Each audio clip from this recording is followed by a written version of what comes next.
वज़ीर आज़म इमरान खान की ज़ेर सदारत पाकिस्तान तहरीक इंसाफ की सियासी कमेटी का इजलास जारी है। वज़ीर आज़म इजलास में इस वक्त शरीक हैं। इजलास में वज़ीर आज़म को इत्तेहादियों से राबतों और पेशरफ्त समेत हुकूमती वफ्द की एमक्यूएम पाकिस्तान के साथ मुलाकात पर भी ब्रीफिंग दी जा रही है।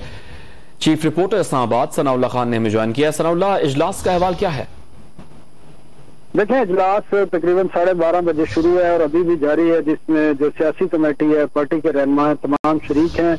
वज़ीर आज़म तकरीबन कोई 3-4 रोज बाद वज़ीर आज़म हाउस आए हैं। बनी गाला की बजाय ये वज़ीर आज़म हाउस मीटिंग हो रही है और जो ताज़ा तरीन सियासी सूरत हाल है, खासकर परवेज इलाही को वज़ीर आला पंजाब नामजद करने के बाद और पंजाब में अपोजिशन की तरफ से तहरीक एतमाद जो जमा कराई है, उससे निपटने से हवाले से बातचीत की जा रही है। वफाक में जो सूरत हाल है, जो सियासी जमातों से रब्ते हुए हैं, तो सियासी कमेटी के वो भी ब्रीफ कर रहे हैं। खासकर एमक्यूएम के साथ जो गुज़श्ता रात मुलाकात हुई है सियासी कमेटी की, उसके बारे में भी इजलास को आगाह किया जा रहा है। और वज़ीर आज़म जो अपने रहनुमा हैं, सियासी कमेटी के रुकन हैं, वज़रा हैं, पार्टी रहनुमा हैं, उनको इत्मीनान में ले रहे हैं।